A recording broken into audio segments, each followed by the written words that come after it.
different eras. We have the 60s, the 70s, when she first entered the barrier, and the present. The dialogue is from Captain Marvel when she's encouraging her mother to go into space to help Carol. It's okay to say agree with Mom. I think our new aerospace tech is dangerous. And you used to do that? And then Fury's line about her getting powers. You learn to glow.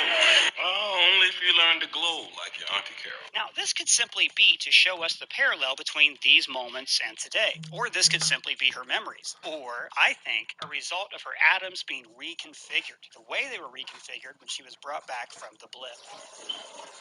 Lieutenant Trouble. It could be that what happens here, Monica getting powers, is only possible because she was blipped. So in a sense, because her body's learning to move faster than light, she could be reliving all moments of her life at the same time. After passing through the portal, she can see the Matrix. In the comics, Monica can see or become all different wavelengths of light, and we're seeing the beginning of that power here. But that 2001 Easter egg isn't just a fun visual throwaway. That moment in the movie was about a human man evolving and growing into something more, just like Monica is becoming superhuman here.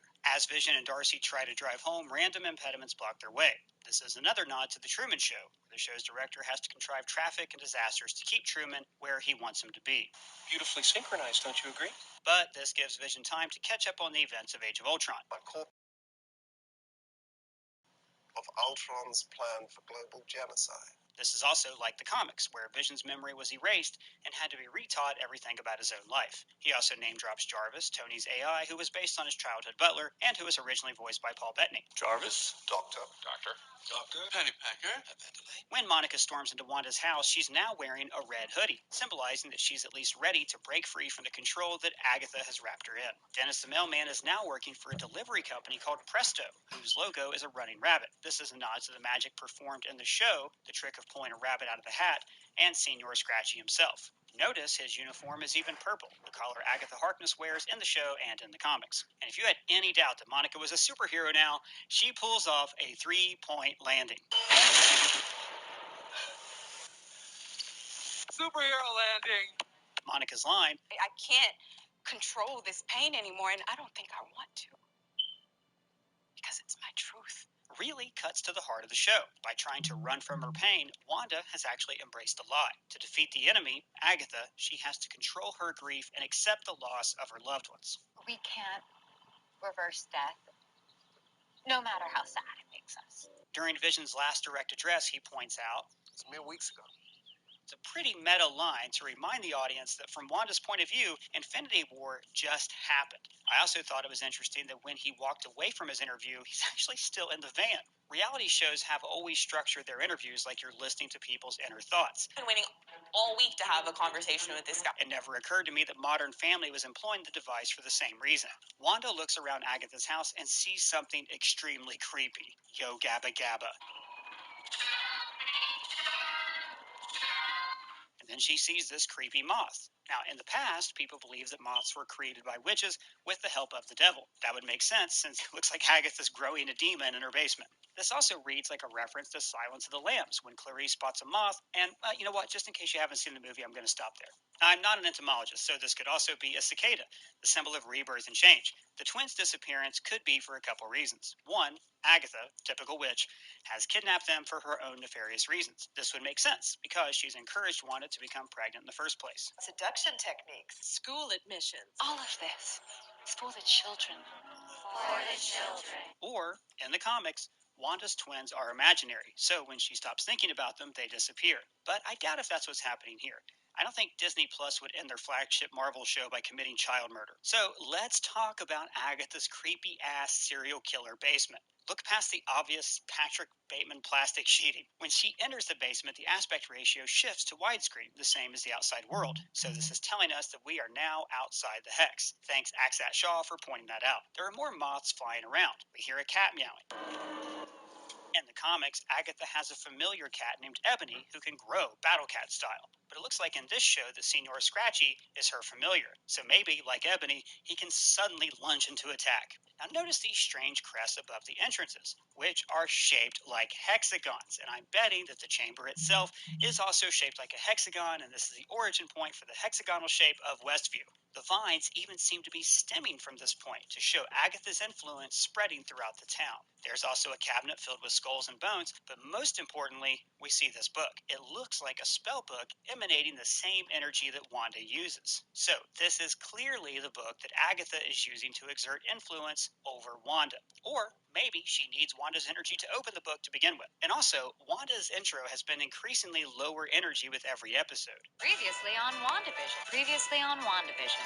Previously on WandaVision. Previously on WandaVision. This could very much imply that Agatha is draining her energy to open this book. So here's a fun connection to Doctor Strange. In the library of Kamar-Taj, there is a forbidden section where the Book of Caligostro is kept. But notice that there's a book missing from that section. Now this could be the very book that Agatha possesses. And notice they are hung up in hexagon chains. Now, as for what book this is, Marvel has so many magic books, it's really even hard to hazard a guess. Maybe it's the Darkhold, which was already featured on Agents of S.H.I.E.L.D., but look different. But since Agents of S.H.I.E.L.D. aren't really part of the MCU canon anymore, and that could be a totally different reality, then this could be just a different Darkhold. But the Vision and Scarlet Witch comic featured a book called the Druid Tome, which was used to contain an evil spirit called Samhain. So maybe Agatha is trying to free him or some other dark being from the book. For instance, a demon named Chthon is another evil god who lived inside the Darkhold and took control of Wanda in the comics. There's also demon heads on the columns that look very much like the stained glass window that we saw in the Loki trailer, fueling speculation that Agatha might actually be working for Mephisto. The devil's in the details, Bev.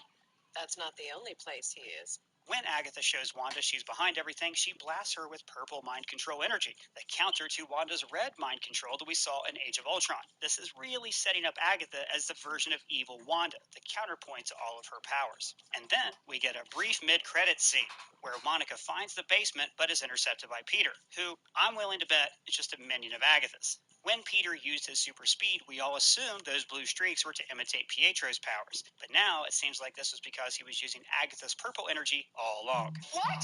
But if that's the case, does that mean that Agatha plucked Peter from the X-Men universe and that she's aware of the multiverse? Is Agatha's end goal to use Wanda to gain control of other realities? So many questions, and we're going to explore these further in our Every Clue video. Keep an eye out for that one. And I killed Sparky, too. That really sucks, lady! Well, that's all the Easter eggs that I found, but if you found any, let me know in the comments below or at me on Twitter. And if it's your first time here, please subscribe and ring the bell. For Screen Crush, I'm Ryan Airy.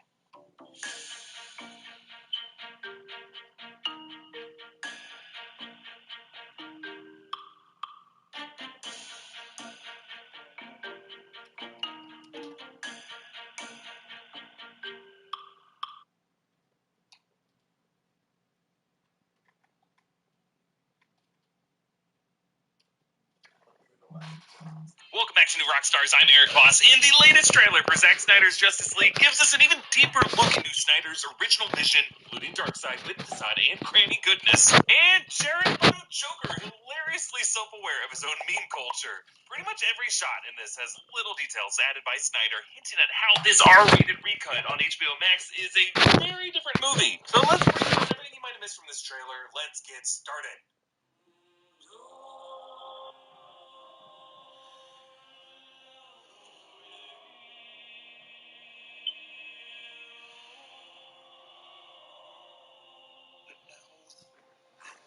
Okay, this is a new angle of Superman's death with Doomsday in Batman v Superman. His suit visibly torn through the crest to emphasize that there should be no way he just puts on the same old blue and red suit. He's gotta go dark. Kal-El's death screams have been visualized as these shockwave blasts, representing the bell that has been rung for Darkseid, described by the voice of Lex Luthor, coming back from the end of Batman v Superman and his warning to Batman. But what I love about this, if you were to go back and watch Batman v Superman, back then Snyder snuck in the same vocal blast All right, last week we checked out an easy modification you can do for your DualSense controller to kind of change up the look of it here, make it several different colors without having to do too much work or get too involved with taking this thing apart. And while we did it for the controller here, I also wanted to take a look at a very easy modification you can do for the PlayStation 5 system itself, after several of you sent me links to a website that was selling different decals that would not only subtly change the way that the PlayStation 5 looked on the outside,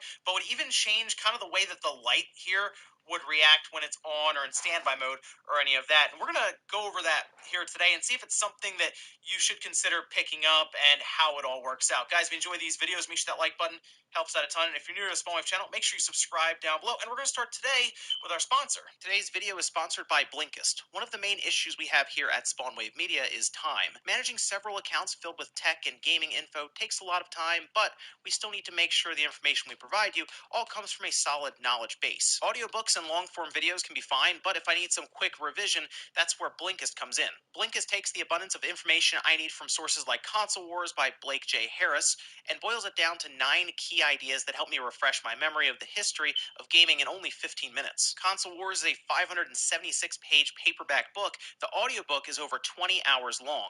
Now, I do recommend using that to get the whole picture if you're able to, but Blinkist is a fantastic tool when you need to brush up on a lot of information in a much shorter period of time. If that sounds like something that interests you, head over to Blinkist.com/SpawnWave or click the link in the description below. You are able to give it a try for 7 days at no cost to you, and if you find it's not your thing, cancel at any time during this trial. But if it is as useful to you as it is to me, the link provided will allow you to get 25% off the full membership. Not a bad deal. Once again, thanks to Blinkist for sponsoring the video. So the site that's selling these decals is called FlamingToast.com, and I ordered 2 things from them. However, they appear to have decals and ways to customize all types of systems and controllers. It took a while to get to me, but I know the mail has been kind of strange throughout December. Like, I ordered these like the 3rd week of December, so it's been a little while. It took like a month to get to me, but it did arrive. It came in like an envelope and all of this, and nothing's bent up or damaged or any of that. It just took a bit of wait time there, but that's FlamingToast.com. I did order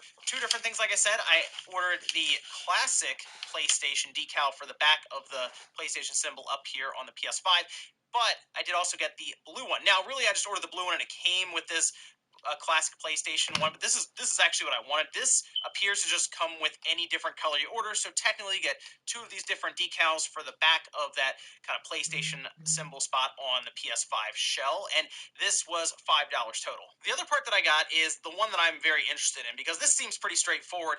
This, however, will apparently alter the light as it goes over kind of the plastic on the outside of it, and it'll make it purple. So I've seen on their site they have rainbow colors and things that will change depending on what the PS5 is in, like rest mode as an example, or if it's completely on and shining the kind of just like the all white light. Yeah, so this, I'm not sure if this will change different colors based on that, but I'm at least going to get purple apparently, which I think will go really well whenever I do get like all matte black faceplates here. Let's say I have that. I have the PlayStation colored logo here and then all purple lighting. I think they look pretty good. So I think what I'm going to do is start with the decal on the side that sits behind where this PlayStation cutout is. And the idea is you have the nice looking PlayStation Classic PlayStation color there. And when it sits behind it, it will essentially show using that that cutout, the PlayStation logo. So I think that's going to look really, really good. I think it'll look good with any type of colors you do on the front, or any type of color you decide to maybe paint the side panels, or eventually get custom shells done. It also seems pretty easy, since like this seems to be just about cut out perfectly for this, and I guess that's what they decided to fit it up to. We do also have this blue, and you know, blue would look really good if you decide to keep like the all white here. Okay, it's nice and flat. It fits in perfectly right where it kind of has like this this impression there. Just kind of make sure it fits all the way around. They do have these labeled right and left just based on the side you're on, and it looks like this is just going to run all the way around where we have this plastic here, and we just have to cover it up. See, this is the part that I think will be the most annoying to try to put on there, because you have to make sure it's just the right length all the way around. But the nice thing is, it seems that at least kind of putting the vinyl down and then lifting it back up, is not that difficult, so you can reposition it several times. All right, I think it looks pretty good. It's covering up all of the plastic around the edge here, and once you press it down, it seems to go fairly flush all the way around where that, even where this lip is, looks like there's a little bit of overhang here, but for the most part, this translucent, like, purple is going to cover the whole thing up, so when the light comes on, yes, it should have, like, that white light going through kind of this purple vinyl and making that purple light. We have our sticker vinyl up here for the PlayStation colors, and then we have the purple strip around this light, and then the purple strip around this light. So go ahead, pop the side panels on, and we'll see how that, I guess, that purple light effect looks. All right, so I'm all set up here, and I have to say, first thing, looking at this, the colors here for the PlayStation original look awesome behind, like, the PlayStation cutout here. Just a simple vinyl, and it really does make it look that much better. I know before it was just basic black plastic behind it. I think adding a color behind it, like even the blue, which I have not tried yet. After this, I will go ahead and put the blue on and give you guys a picture of it here so you kind of see what it looks like. I'm sure that'll look really good as well.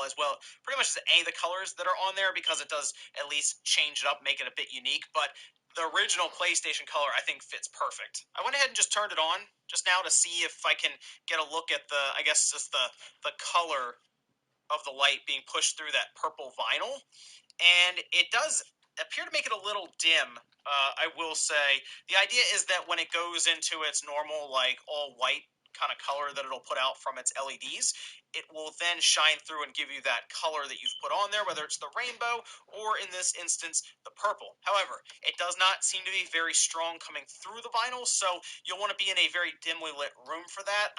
Where I am now, there's a lot of light in this room, so what I'll do is I'll get you guys some video footage of it, as you can see here, of it turning on, and then going to its, like, all white setup for the LEDs, which would then shine through that colored vinyl, giving us that purple look. I mean, I can still kind of see it here, especially if I look directly at it. It's gonna look a lot better if it's just in a dimly lit or even pitch black room. I will say, though, looking directly at it here, even with all the light, it looks like this vinyl is covering it completely. Like, there's no light bleed around the edges, because otherwise it would just be like a white light being pulsed around it.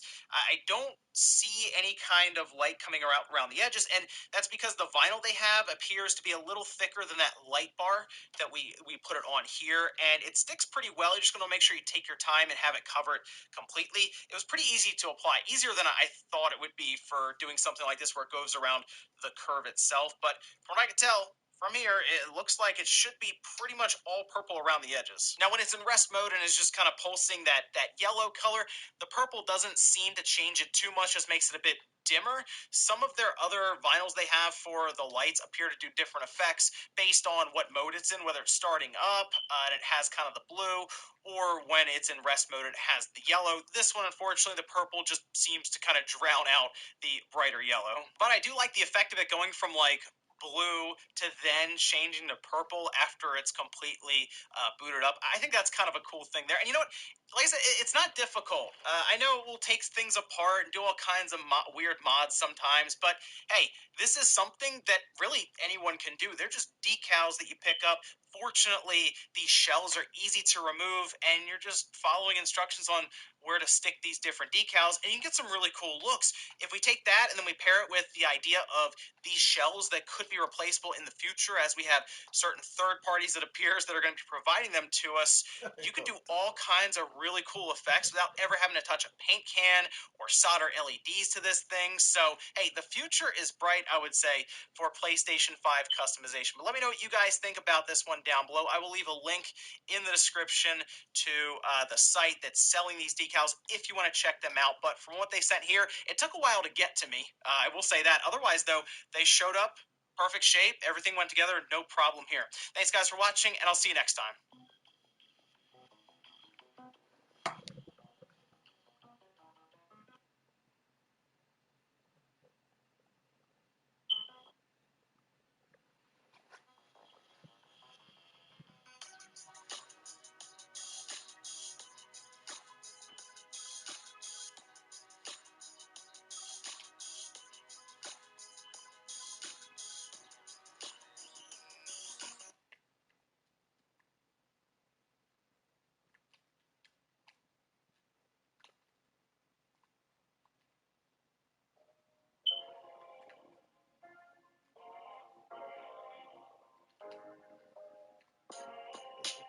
This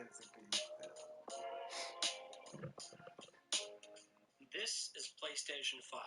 All right, last week we checked out an easy modification you can do for your DualSense controller to kind of change up the look of it here, make it several different colors without having to do too much work or get too involved with taking this thing apart. And while we did it for the controller here, I also wanted to take a look at a very easy modification you can do for the PlayStation 5 system itself, after several of you sent me links to a website that was selling different decals that would not only subtly change the way that the PlayStation 5 looked on the outside, but would even change kind of the way that the light here would react when it's on or in standby mode or any of that. And we're going to go over that here today and see if it's something that you should consider picking up and how it all works out. Guys, if you enjoy these videos, make sure that like button helps out a ton. And if you're new to the Small Wave channel, make sure you subscribe down below. And we're going to start today with our sponsor. Today's video is sponsored by Blinkist. One of the main issues we have here at Spawn Wave Media is time. Managing several accounts filled with tech and gaming info takes a lot of time, but we still need to make sure the information we provide you all comes from a solid knowledge base. Audiobooks and long-form videos can be fine, but if I need some quick revision, that's where Blinkist comes in. Blinkist takes the abundance of information I need from sources like Console Wars by Blake J. Harris and boils it down to 9 key ideas that help me refresh my memory of the history of gaming in only 15 minutes. Console Wars is a 576-page paperback book. The audiobook is over 20 hours long. Now, I do recommend using that to get the whole picture if you're able to, but Blinkist is a fantastic tool when you need to brush up on a lot of information in a much shorter period of time. If that sounds like something that interests you, head over to Blinkist.com/SpawnWave or click the link in the description below. You are able to give it a try for 7 days at no cost to you, and if you find it's not your thing, cancel at any time during this trial. But if it is as useful to you as it is to me, the link provided will allow you to get 25% off the full membership.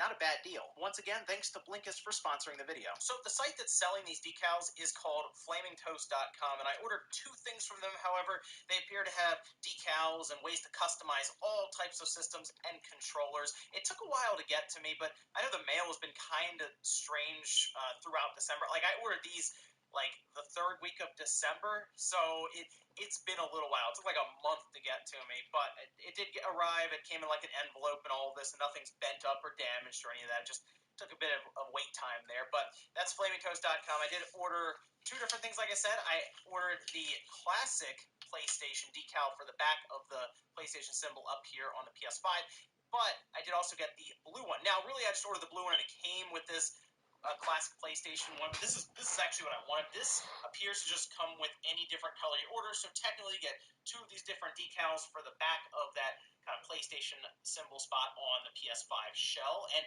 this was $5 total. The other part that I got is the one that I'm very interested in, because this seems pretty straightforward. This, however, will apparently alter the light as it goes over kind of the plastic on the outlet. Monica Rambeau. Who is she? Well, I'll tell you. She is one of the strongest characters in all of Marvel Comics. She was the first female Captain Marvel decades before Carol Danvers, used to be the leader of the Avengers, and was so important to her creator that when she was being disrespected, he left Marvel Comics, joined DC, and killed Superman. That is not an exaggeration. Monica Rambeau is a criminally underrated character, but if you go online looking for information about her, everything just kind of sucks. This page on the Marvel Wiki? Yeah, there's like nothing there. So you want to know why this character kicks ass? Well, you've come to the right place. Hello and welcome to Comic Drake, where I talk about comic books and my name is Drake. Let's dive in. Monica Rambeau made her first appearance in Amazing Spider-Man Annual number 16 in 1982. That's a mouthful. It was written by Roger Stern and illustrated by John Romita Jr. She was a police officer from New Orleans that was constantly passed over for a promotion to captain in favor of officers that were less qualified than her. Pretty obvious foreshadowing there. Her commissioner claimed that it was because she didn't do things by the books, but Rambeau was convinced that it was because she was a woman. Immediately after storming out of his office, Monica was approached by one of her father's old war buddies, a scientist named Professor Leclerc. He was considered to be a crackpot by his peers, and had to get his funding from a South American dictator who planned to weaponize a machine that he had made, because dictator.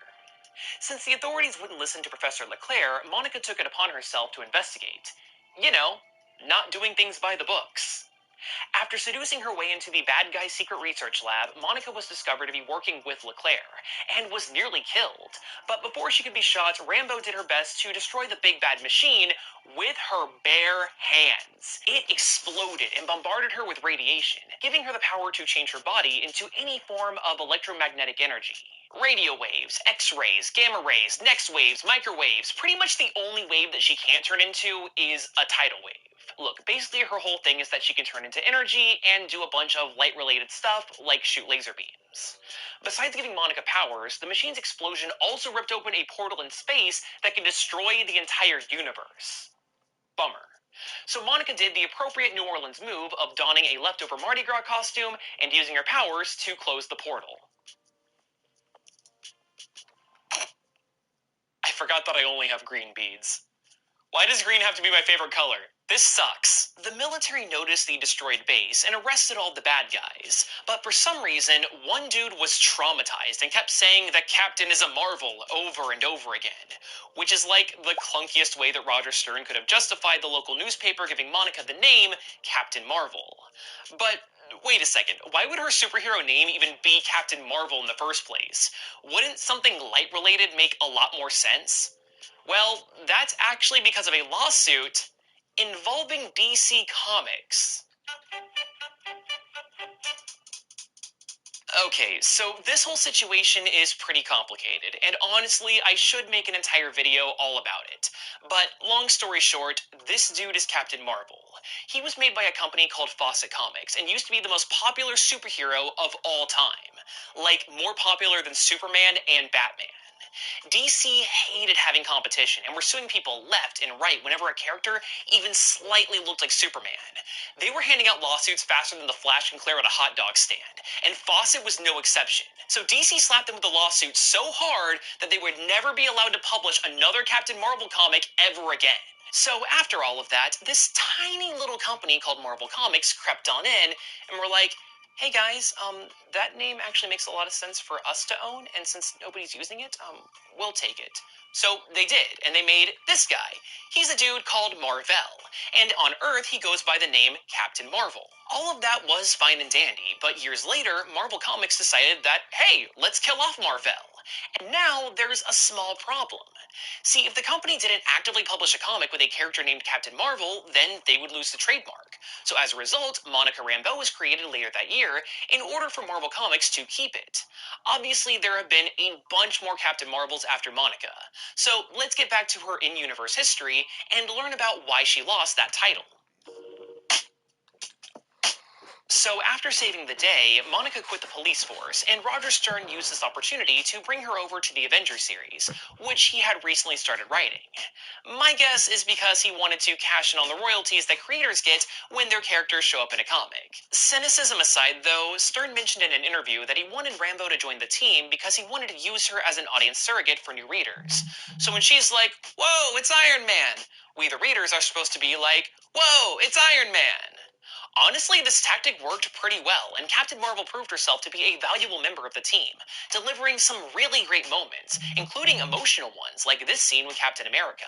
The fans also adored her, and Marvel Comics received a lot of letters asking to see more of Monica's personal life, which is probably because she has super wholesome parents, which is a delightful step up from most superheroes folks being, you know, dead. Yeah, Monica's relationship with her parents was a significant part of her character, which is why it's a bummer that when she made it to the MCU, they're like, nah, you don't get to have a dad.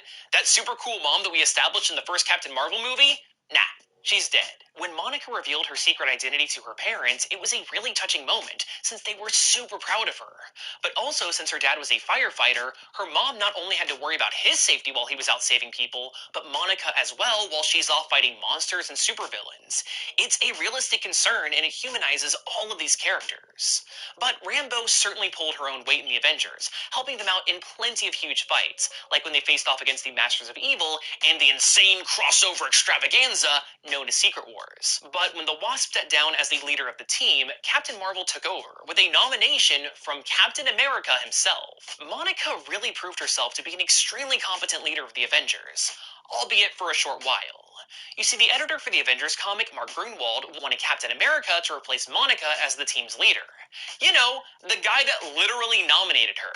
But in addition to that, Gruenwald wanted Rambo to screw up hardcore before getting replaced. That way Cap and A would look so much better by comparison. This honestly made zero sense, because Monica was doing a great job. I mean, hell, she had just recently led the team against Zeus and the Greek pantheon. Naturally, Roger Stern wrote a stern letter to Grunwald, explaining that he thought the proposed story was a bad idea, and that it would be really hard to write that without looking racist and or sexist. Well, Grunwald decided to respond to this by firing Stern, and then nobody at Marvel would return his calls. But don't worry, Stern was welcomed to DC Comics with open arms, where he became a long-running Superman writer, and is partially responsible for the famous, or infamous, Death of Superman storyline. With Stern out of the picture, Marvel was free to bump Monica off the team. So, how'd they do it? Well, writers Walter Simonson and Ralph Macchio, not that one, stepped in and handled it pretty decently. While fighting an ally-turned-monster named Marina, Rambo used more of her power than ever before, which, although it saved the day, it also weakened her to a sickly state that left her shriveled up like a used Capri Sun. I mean, what else can you say but wow, that is what we have to say about Joel Embiid's performance. Career high 50 tonight, and they needed every single one of those points as they take down the Bulls. We welcome you here to Sixers Post-Game Live. Amy Fiddle, Jim Lynam, and Jim, adjectives are starting to escape us when you describe how special a player Joel Embiid is. We call him a unicorn. The things that he does, step back, fadeaways, blocks, rebounds, free throws, what can't he do? Well, probably there's really nothing that's beyond his reach, but I would just use, wow, you run out of descriptive adjectives to really do justice to what you watch. I'm going to quote our friend Mark Zumoff, what a joy to watch. Yes, it was. It was a fun one tonight. He really worked hard down there, and they needed him. They also needed this guy, Tobias Harris, with another stellar night, hoping to get his first All-Star nod on Tuesday night. He's joined now by our Mark Zumoff. What is your feeling on Joel Embiid? And we could just take tonight the career high 50, but his body of work so far this season. Give us a different description we haven't heard before. Oh, man. You're a man of words. Yeah, I mean, have you heard dominant? So I would say dominant. From the jump of the season, he just was determined, too. That's a great word. So he's been determined all year long. He wants to do whatever he can for us to win. And you seen it on full display tonight, 50 points. Dominated the game, dominated the fourth quarter, and was able to come out of here with a victory today. It's big time.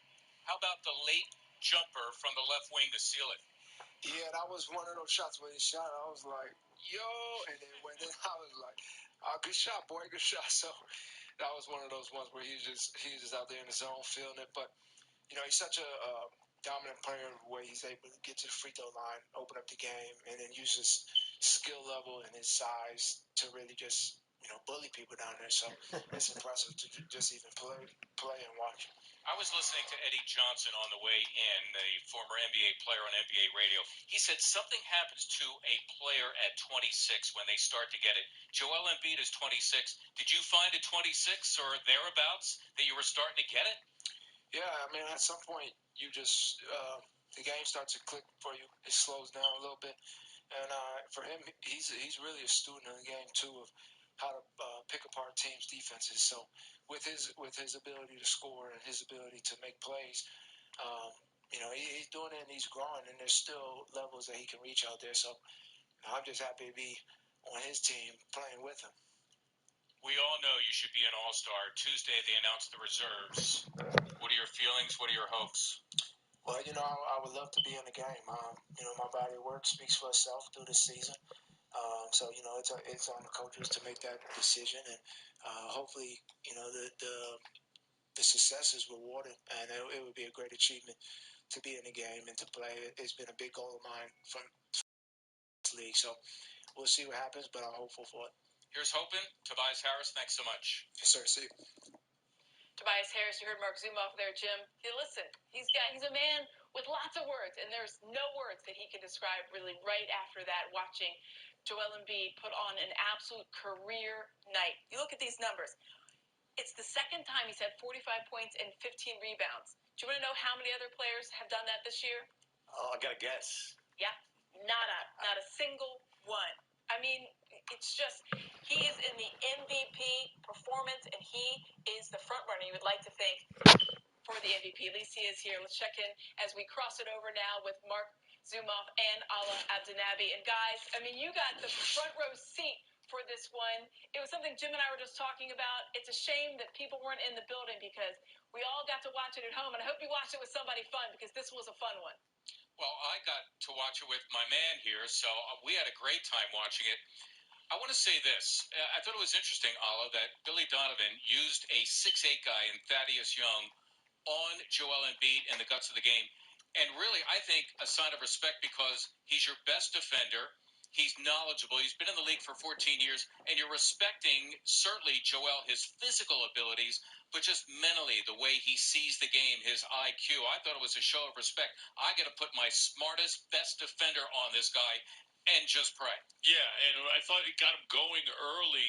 The matchups, again, he's bigger than everybody he's faced tonight. Wendell Carter Jr. struggled with him early on, and then it seemed like when you got to put Young on him, there really was nothing that Joel had started was in full bloom, if you will, by the time a guy like Young was on him. So Joel, first quarter to fourth, fully engaged.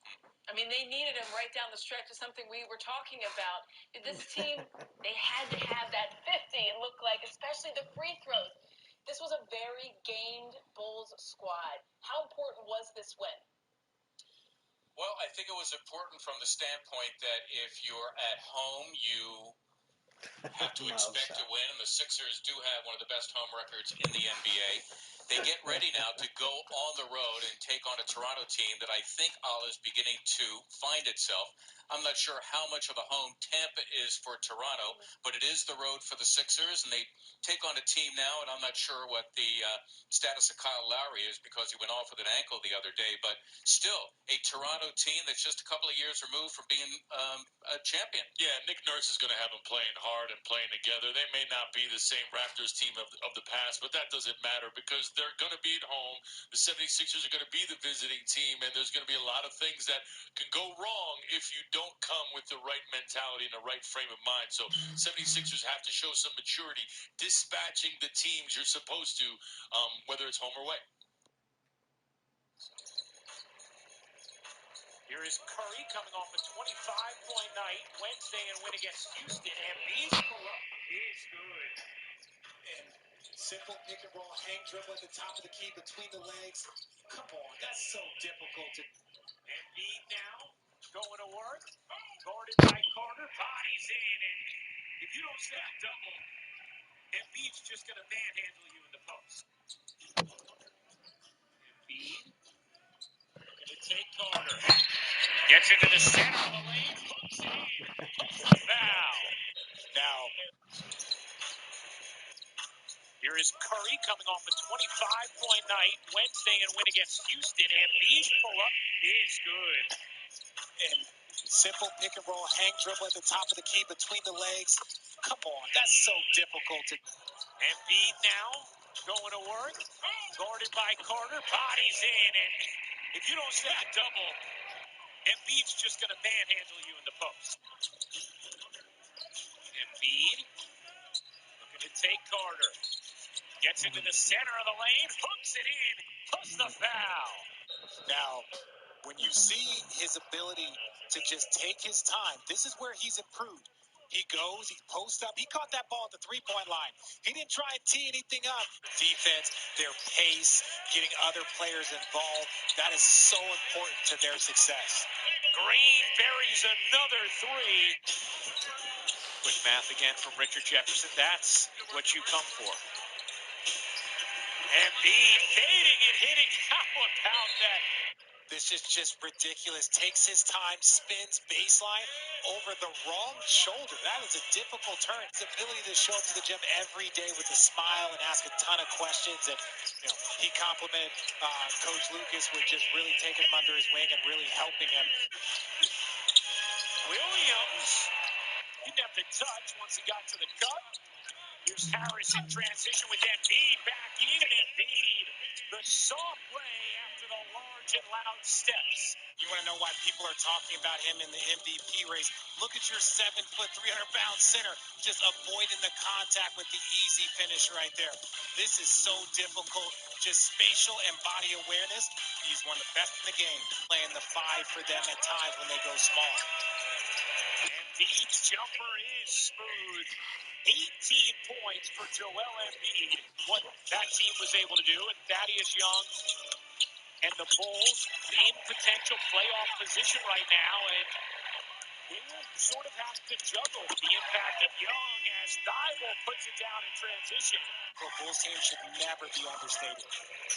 Our colleague Bobby Marks called him the number 4 trade asset in advance of the trading deadline out on the market.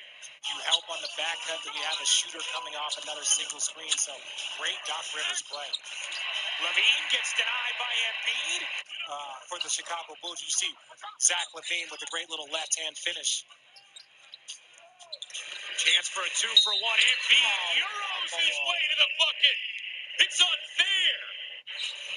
If there's any doubt about why people have this individual in a conversation for the MVP, there is nothing that he can't do. He is leading the break with an Euro.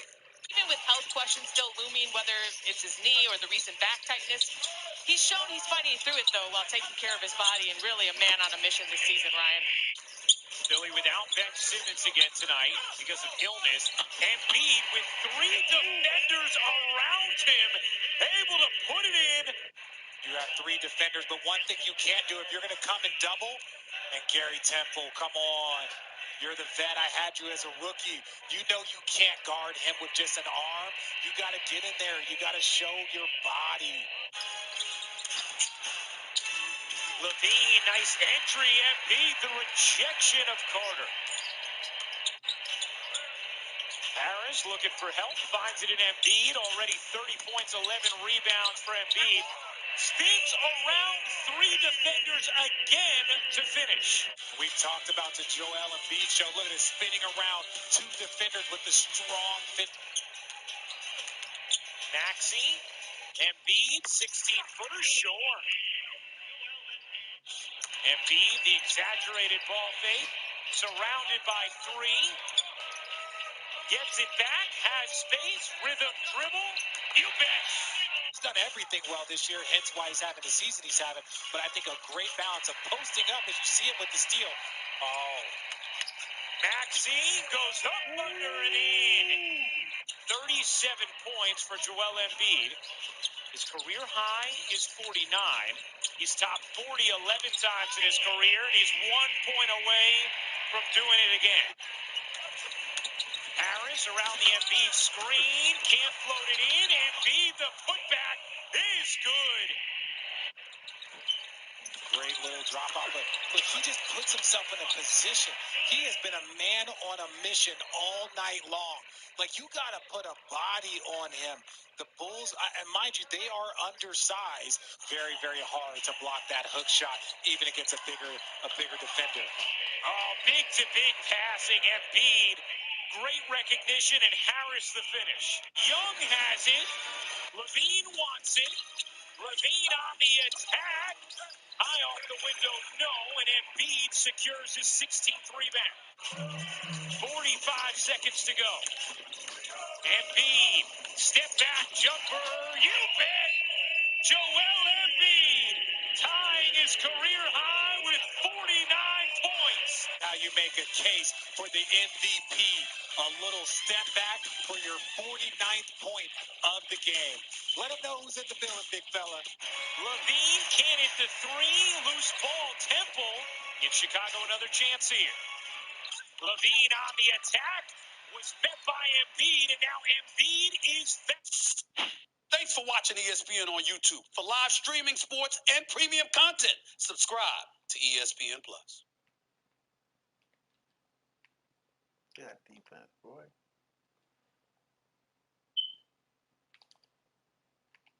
Got an interesting show here. I think the Nito is going to test us, and also we're going to have a discussion on who should be on the all-decade team? Who would your starting five be on Decade? the all-decade team as we near 2020? But we've got time. We've got time to think about that. I don't even know who played him from 210 to 220. Well, see, that's why it's going to be quite a guess for you. How do you know, fool? You've been working on TV longer than that. Yeah, because I'm not sure who blended in 2008, 2020, 11. I got to figure that out. Say it, Chuck. I'm going to back you up. It'll be an interesting discussion. You're going to give us a list of choose from? No, I'd like for you to just come off the top of your head. The top of my head? Yeah, but not yet.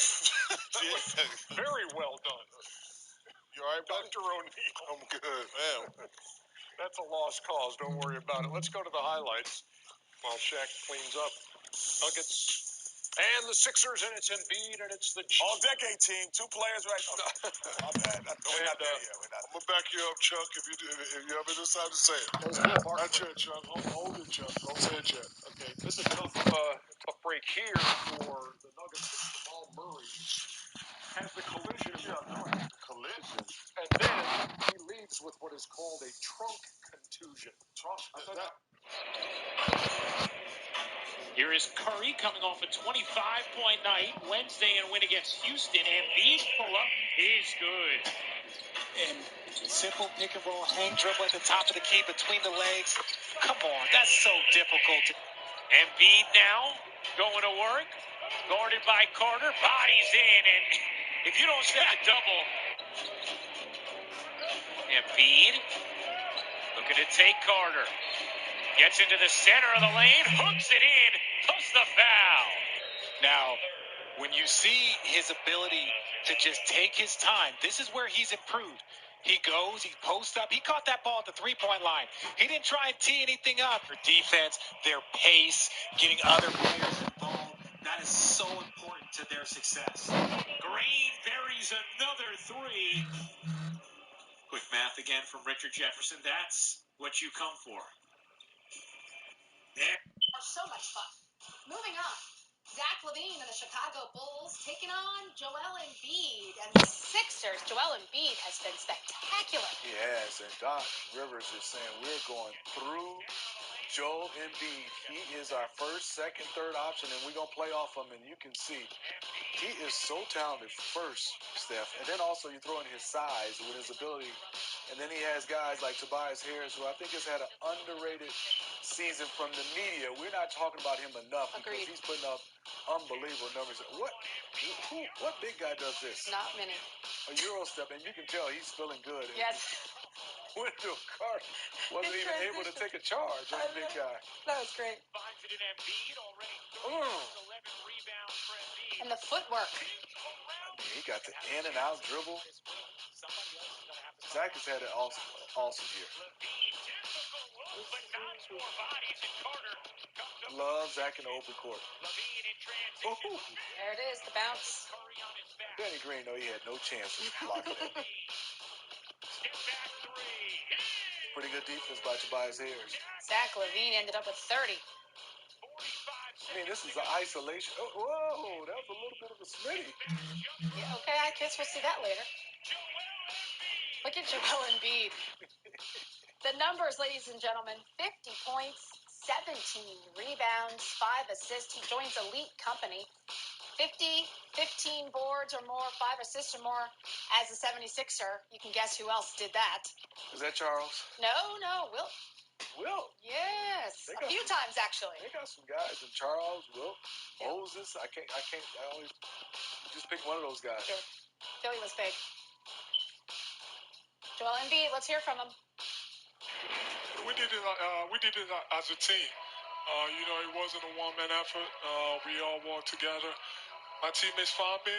I found them. We shared the ball. We moved the ball, and we actually played, better defense than we've been playing the past couple of games, which makes me happy. It starts on defense, and I'm pretty happy about what we did on that end. On your heels in that second. I gotta get the job win. Which makes me happy. It starts on defense, and I'm pretty happy about what we did on that end. Yeah, but you put this game on your back. You also had 17 rebounds, 5 assists, 2 steals, and 4 blocks. What was your mentality in this game, especially with them on your heels in that second half and fourth quarter? we had to pull it off. You know, if I think I'm more, if I am more, I think I am. You know, I gotta get the job done. That's my job. That's why they pay me. You know, defensively, you know, just being the best defensive player of the year because, you know, my aspirations are to win, you know, that defensive player of the year. And then offensively, just, you know, doing whatever I'm needed to. If, you know, my teammates, if I need to get them open, that's what I'm going to do. If I need to score, that's what I'm going to do. If I need to set screens, that's what I'm going to do. So, like I said, we did it as a team. That feeling when you hit 50 points. I think he'd look happier than that. That looks a little like he's shocked That's Joel Embiid, that he hit 50 points. Steph, he said he has aspirations to be Defensive Player of the Year. My ears perked up, too, when he said that. I was not aware of that. I know that he's always been very conscientious about his offense. When he started talking about how good their defense looked, that also got me to listening in. So, you know, it could be the Doc Rivers influence, you think? I think so. And I think also for him, his mindset has been paint, defensively and offensively. We see the threes, we see the handling, we see the skill set. But if you look at this season for me, he has dominated in the paint, drawing double teams, and defensively blocking shots and man in the paint. So right now, it's just, I'm going to play bully ball. And at times I thought where sometimes he just settled for jump shots. But right now, he is definitely showing that I'm going to score at the basket. And just because I have the skill set to do Euro steps, but he is playing bully ball, as you can see, moving Wendell Carter Jr., who's not a small player. And then obviously he can also go and rely on his skill set when you give him that much space. But to me is he wants to bump him. He wants to create contact offensively, and he looks much better as far as the way he's running. He's fluid, and he's in better shape. Well, you just look at the box score, and it tells you a lot. Only 1 for 2 from the three, so he's not shooting them. But his free throws, 15 for 17. So he's getting to the line, which means the contact is probably inside, and no three-point shooting. I think that's what we've been waiting for from Embiid. And you're seeing 35, 36 minutes, what I think is right. It's been fantastic for the Philadelphia 76ers, and not as many turnovers as usual. Yes. Now, Tobias Harris, you brought him up. 22 points, 12 rebounds, 7 assists. I mean, and no one's mentioning him at all. No, and I want to say Tobias is not only just those numbers, it's the efficiency. He's a 50, 40, 90 guy hovering around that throughout the entire season. And Ben Simmons has been in and out of the lineup, so he's been kind of their second best player as far as being consistent throughout this season so far. It's been very impressive. Tobias Harris. His best years are under Doc Rivers. When he was a Clipper. Yes, that's right. That's right. Something about having a really good head coach. Imagine that. All right, ladies and gents. As I mentioned, there's 9 games, so let's check in on this one. Oh, be careful! Friday night, he was not the only man to hit the half-century mark. Sixers hosting the Bulls. Joel Embiid, a dozen straight 25-point or more games. Allen Iverson and who else? Wilt Chamberlain, the only Sixers to accomplish that. First quarter, the Embiid show. Spins and hits. Reward the big man for running the floor. Tobias Harris, the lay-in. A little running half hook. 30 seconds to go in the half. Look out. Get out of his way. Euro stepping. Soft feet and soft hands. Nifty move there. 25 at the half for Embiid. Leads the NBA in 20-point first halves with 9. Sixers up 5. Chicago, though, more than just hanging around. They're here for a fight. Denzel Valentine hits the 3. Can't get casual with the inbounds. And Archie Diacono. Bulls take the lead after the free throw. Embiid there to gather. The putback as he hits the deck. The Sixers up 4 now. Blocked. And here comes Zach LaVine. In transition. He will punch it on anybody. The Bulls within 2. Down 5. LaVine, All-Star. Put that man in the All-Star game, Steve. Please. We got 100 All-Stars. This guy is Embiid. 2 defenders running at him. You can both take those with you. Making that MVP case a career-high 50. First Sixer with a 50-point game since Allen Iverson in 05. And afterwards, Sort of a Popeye moment. If I am who I think I am, I gotta get the job done. That's my job. That's why they pay me. Defensively, just being the best defensive player of the year because my aspirations are to win. That defensive player of the year, and then offensively, just doing whatever I'm needed to. If my teammates, if I need to get them open, that's what I'm gonna do. If I need to score, that's what I'm gonna do. If I need to set screens, that's what I'm gonna do. So, like I said, we did it. We did it as a team. Wednesday night, we were joking about the Sixers suffering a bad beat. They had a 29-point lead against Houston. Embiid made sure they didn't actually get beat, hitting a pair of huge shots late to ensure that victory. Friday, he goes 17 of 26, and it is the ease with which that offensive arsenal is put on display, right? This is a sensational talent who's showing why MVP chatter, and there's a bunch of it about a number of people, but with him, it's not just noise. With one stretch, giving them the best record in the NBA. Taking on the Clippers for the second time this week. This time, the Clips have got all their stars in action. Patrick Beverley, Mr. 94 feet, living up to his defensive rep. Paul George doing the same. Jazz were 0 of 9 when they were guarded by either. Seth Curry just has his hands on his hips like, are you really? That just happened from my 7-foot center, Jim? That was a 4-point game, man, with about 40 seconds left. And essentially, he sent it to 6, which to me, that's the game winner. Tobias Harris has mouth open. Like, yeah, I mean, right. They get to see it night in and night out. But even this one, if you're out there and you're a coach, what are you just sitting back with your popcorn? Well, the only guy I ever watched play at this level night in and night out was Charles Barkley. And to be honest, you reach a point where nothing he does surprises you. They're just, those kind of players are so special. They're able to will it like the moment it's needed. And, I know that sounds ridiculous, but that's the level of their talent. Well, ridiculous is one way to describe Joel Embiid. Here's another fun fact. Josh Rager, one of our producers here, has this. 50 points, 17 rebounds, and 5 assists. At least those numbers. Last Sixer to do it before Joel tonight, Wilt Chamberlain in 1968. These are rarefied numbers. He is absolutely on a different level. Let's check in now with his head coach after a career night from Joel Embiid. So, Joel, what is it about him that just allows him to just kind of keep having these, otherworldly performances? Talent is one guy. Good spacing around him tonight. It's rare when you say this, but we needed every point tonight. We struggled. Other than really Tobias and Joel, we just couldn't get anything going. We were having one of those nights. I thought they did a good job of pressuring Seth, and knowing that he's not normally the point guard, I really thought that took his legs away. Tobias gets in foul trouble early, so that killed our rotations in the way we were going to play in the first half with him with the second group. So Joel, we needed every basket he could give us tonight to win the game. And let me say with Tobias, I thought tonight was why, when people talk about All-Star, he couldn't get going early, and he did everything else. He had 5 assists, 7 rebounds at halftime. He just did everything that winners do, and then the game started coming to him. So those two guys put us on their backs tonight and won the game for us. Thank you. Lauren Rosen. Hey, Doc, just zooming out, for Joel to have 50 and 17 tonight in a year where that doesn't feel all that surprising, what's it like to coach Joel Embiid in his prime?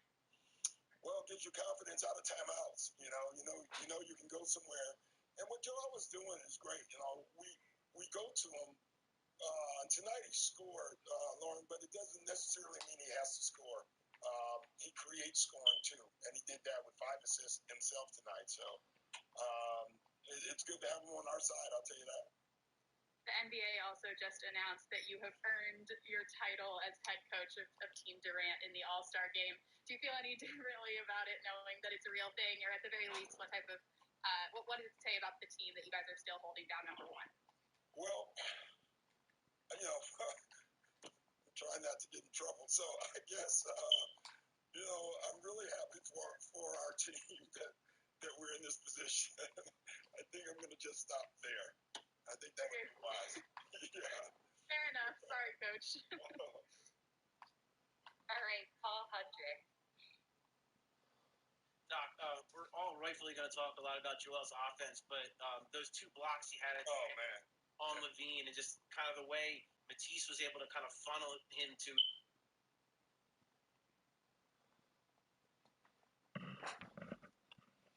Embiid all night. Just how big were both of those guys and kind of slowing him down? Yeah, like Matisse is like the secret sauce tonight. You know, people are going to look at his line and they're not going to see much. What did he have? 2 points. But he was so huge tonight defensively. You get away with not double teaming Zach LaVine in a game, which helps your defense all around the floor. It makes you a much better defensive team. And, you know, our whole thing was funnel them down. Matisse did that. I thought his length bothered him a couple times. You know, LaVine made one tough 3 late, but overall, you know, on that 3, we told Matisse, make him beat you off the dribble, funnel him to Joel, stay on the sides, and use your length. And Joel was there, so you know, both guys were huge. Thanks, Doc. Rich Hoffman. Hey, Doc, you said in an earlier answer that your plan was to play Tobias with the second unit. That didn't happen in the second half. That's why was right that? on the fucking Because we point. were rolling. Sometimes you roll the dice, and both Tobias and Joel had it going at the same time. So sometimes you break your rotation. We took the gamble, it didn't work, but you know, you don't want. I think Tobias had made 4 in a row right when we were about to take him out. They hadn't made any shots at that point, so we just rode it. Is there any way to find better shots with that unit? No, you got to have, for the most part, and you know, if Tobias hadn't played as many minutes, we would have kept him in. It really isn't, Rich. We got to have Joel, Tobias, in with that unit. And when we don't, sometimes you just look at the lead. Tonight was one of those games, honestly, I was just looking at the score. You can see it's going to be one of these games where it's going to come down to an end. And that's basically, we use the second unit in the second half to get to 8 minutes. That's what we're trying to do. Well, it's important to note Doc Rivers, with the win, is now the Eastern All-Stars coach. Team Durant, as it's known. It's weird to say because he was out west for so long, but he, of course, is with the Brooklyn Nets. Doc saying he's glad that his team is in that position, meaning the Sixers, and we'll have to leave it at that. But maybe that means that Tobias Harris can get an All-Star, not his first. You talked about Joel Embiid saying, yeah, you know, wow, what else do you say? We needed every bit of his 50 points, and they did.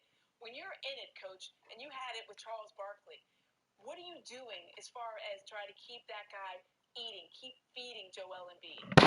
Yeah, obviously you're sending most of the game through him, but at that point, when a player of this caliber is playing at this level, you really don't have to make a call. His teammates know it, and they instinctively are going to play right through him. They're going to give him the ball at every opportunity. Yeah, it's hard to miss when a guy is that hot, and that was Joel Embiid tonight. Career high 50 points to go with 17 rebounds, 5 assists, and 4 blocks. It's stat line for the ages right there, one we haven't seen in 30 years. All right, we're going to hear from Joel Embiid coming up, and we're going to show you a play that just... Adrian Wojnarowski joining us from home in Woj. We got to talk about the 76ers because they're obviously having a ton of success. But could they be active still before the trade deadline, maybe tying up some loose ends on their team?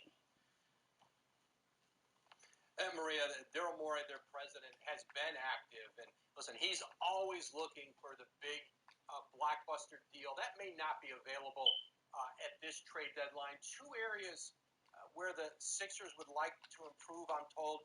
You know, number one, getting a 4-5 man, a power forward center who can shoot the ball. Perhaps a player like Sacramento's Nemanja Bjelica, who is who is available in this marketplace. And then, you know, they have some specialists like Shake Milton, Matisse Thybulle, who do one thing well. Milton on the offensive end, Thybulle on the defensive end. Can they find some more two-way players for their bench as we get closer to the deadline? Yeah, and the deadline's coming up quick, Woj. That's March 25th. We appreciate you stopping by. I know you'll be here tomorrow for the show. And we've got 2 Woj pods coming your way this week. The last one with Carmelo. It's a good one, so make sure you tune in or download the podcast. All right, coming up here on NBA Countdown, we're still getting you set for the 76ers and the Bulls. And our guys are still here with us. We got Jay Rose, we got Jalen, and we got Uncle Pete. So talk to me, guys, about what you just heard from Woj. If you are with the 76ers, what are you looking to help with this team? What kind of shooting do you need? They're 26 in bench scoring. I mean, what is the most important piece if they want to make a run into the finals, Jalen? Well, they can use more depth, absolutely. But when you talk about getting more shooting at the 4 or 5, you're really just acknowledging Ben Simmons' role. And the bottom line is, it's time for people to accept Ben Simmons for who he is. He's already basically accepted, acknowledged, and now starring in a role that he's just not going to be a shooter outside of the paint. He's going to be a great finisher, one of the fastest players in the game, and dominant in transition. That's why they have Curry. You hope Danny Green makes shots. He's starring in that role. And so I don't see Philadelphia making a major move if it doesn't involve Embiid or Simmons. And Tobias Harris, to me, has elevated himself this year and deserves an all-star nod. Well, we saw what Ben Simmons could do with that 42 points, too, when Joel Embiid wasn't in. So we know what he's capable of. We know he's a defender, but that scoring was great to see, too, on Monday. Uncle Pete, what's your reaction to what you just heard from Jalen? Well, yeah, I think they could use a little more depth. Maybe some athleticism at the perimeter. I mean, you got Ben Simmons out there, but I feel like they need another perimeter defender who can maybe shoot. But that's hard to find in this day and time, because when you were talking about being in the playoffs with the lights of having to guard guys like KD, James Harden, Jason Tatum, Brown, I just think they need that extra wing defender out there who can also maybe knock down some threes. Not taking anything away from Tobias Harris, who's been great. He's been great. He should maybe make the All-Star team, but I just think they could use some athleticism on the perimeter that's going to add them some depth. Well, guys, we got to be honest. The person that's been on the bandwagon for the 76ers the longest is probably Jay Will. I think it was a season ago that he said that they were going to win it all. Like, let's be honest, he's been waiting for this moment to come for a long time. So would you like to gloat now, Jay Will, or forever hold your peace? No. Maybe I saw it before it was about to happen. I still have Brooklyn as a favorite. But, look, could there be a guy, you say shooting, Jay Rose, right? Like a 4 or 5 shooting? I mean, I don't know why every time I hear a 4 or 5 shooting, a guy who doesn't really dunk, I think, oh, Blake Griffin, maybe on the buyout market. Now, I'm not saying that's a great relationship he has with Doc Rivers. That's fractured, obviously, due to their days back in the Clippers days. But here's the one thing I worry about. Like, Joel Embiid, once again, lower back issues. How will this factor into how Doc utilizes him tonight against the Bulls? And also throughout the course of the season, like Joel Embiid, you need him to be healthy down the stretch because he's a difference maker on this team. You can add some depth behind him. I think that can make a game-changing difference. Thanks for watching ESPN on YouTube. For live streaming sports and premium content, subscribe to ESPN Plus.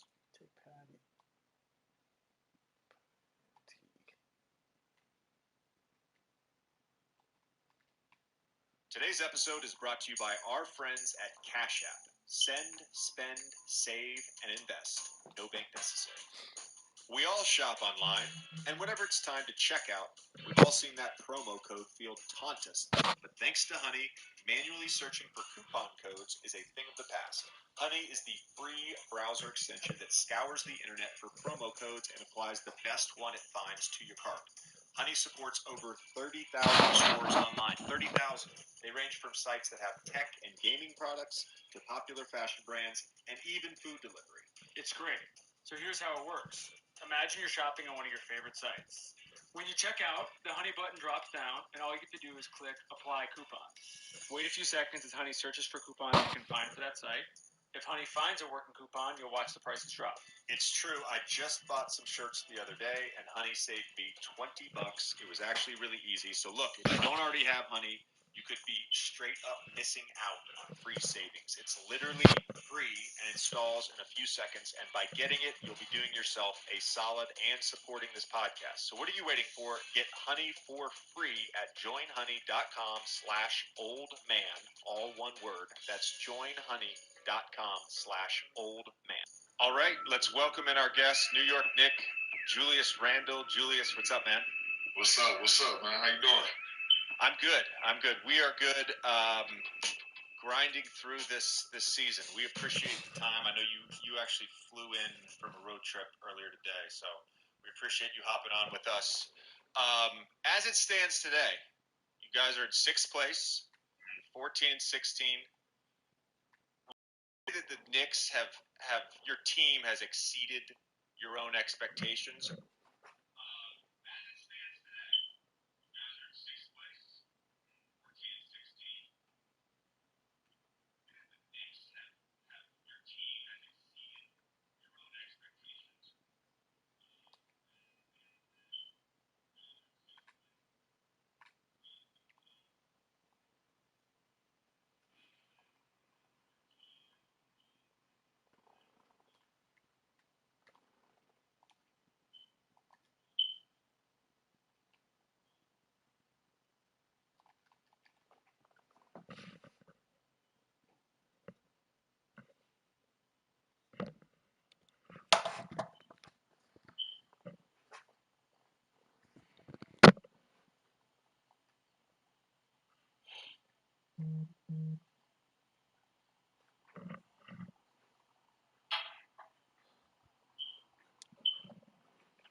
That's a charge?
They're trying to get him out there.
Block, stupid ass.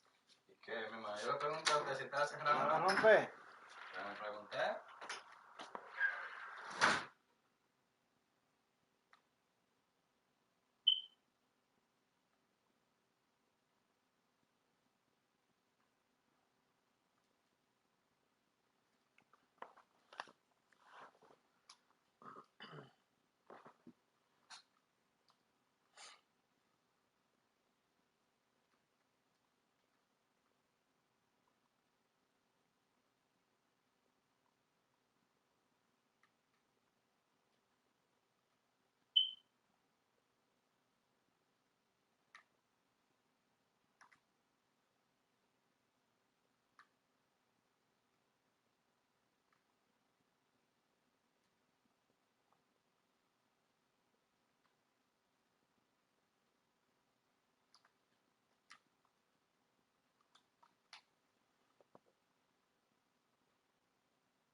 No one damn well what I do is wrong, but still I do is strong.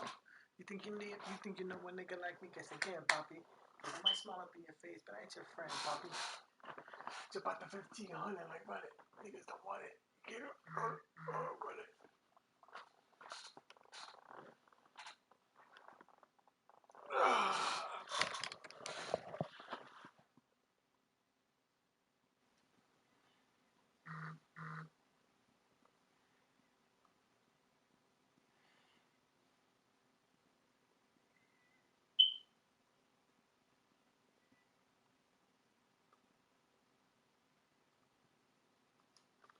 shot.